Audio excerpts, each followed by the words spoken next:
Mustafizur Rahman, the calendar বয়। হ্যাঁ, এখন থেকে মুস্তাফিজকে আপনি ক্যালেন্ডার বয় বলতে পারেন। অবশ্য তিনি 2 বছর ক্যালেন্ডার শিবিরে ছিলেন। মূলত আজ পাকিস্তান সুপার লিগের অন্যতম বড় ফ্র্যাঞ্চাইজি লাহোর কালান্দার্স মুস্তাফিজুর রহমানকে ডাইরেক্ট সাইনিং বা সরাসরি চুক্তির ভিত্তিতে দলে ফিরিয়েছে, এমনটাই নিশ্চিত করেছে লাহোর কালান্দার্স ফ্র্যাঞ্চাইজি। মূলত মুস্তাফিজুর রহমান আইপিএল এর জন্য ডাক পাওয়ার পর তিনি আইপিএল এর জন্যই ফিরেছিল।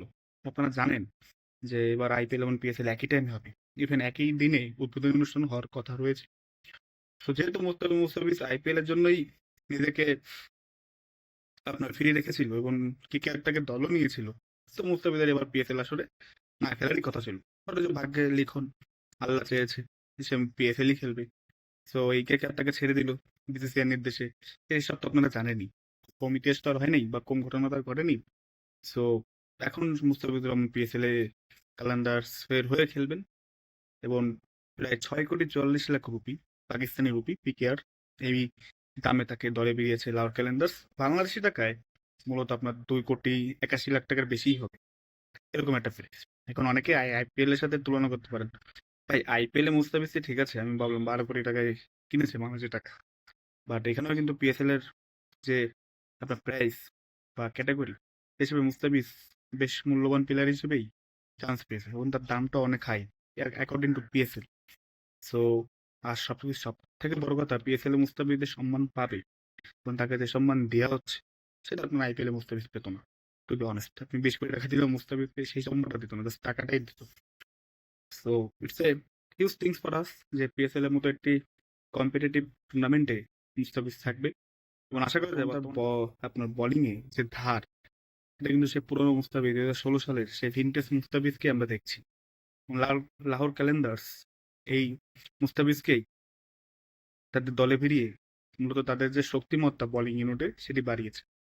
অন দ্য আদার হ্যান্ড, আপনার মুস্তাফিজুর রহমান পিএসএল এ 2016-2018 সালে খেলেছে। 2018 সালে এবং 2016 সালে তিনি লাহোর কালান্দার্স হয়েই খেলেছিলেন। 2018 সালে তিনি 5টি ম্যাচ খেলেছিলেন, ইকোনমি ছিল 6.43, যা টি-20-তে যথেষ্ট ভালো, এবং তিনি 4টি উইকেটও নিয়েছিলেন। তো মুস্তাফিজ কিন্তু পিএসএল এর নতুন না, তিনি পৃথিবীর সব লিগেই মুস্তাফিজ কম বেশি খেলেছেন।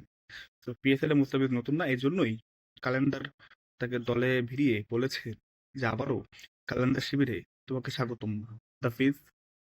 সো পাকিস্তান সুপার লিগে আবার বেশ কয়েকজন বাংলাদেশি প্লেয়ারকে আপনি দেখতে পারেন অ্যাকর্ডিং টু তার performance or Jio political issues, but দেখতে পাবেন, এটা সত্য।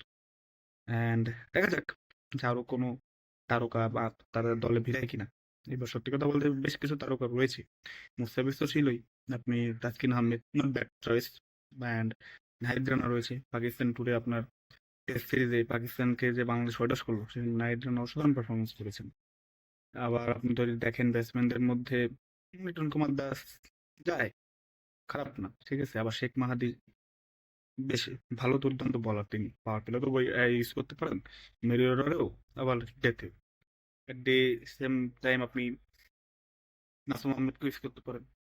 বেশ কয়েকজন বেশ তারকা ক্রিকেটার রয়েছে বাংলাদেশে যারা আপনার পিএসএল কাঁপাতে পারে। Syed Saif Hasan, Tanzid Tamim, one of the one of the মানে brighting star of Bangladesh, rising star of Bangladesh. তো দেখা যাক কি হয় আপনার পাকিস্তানে।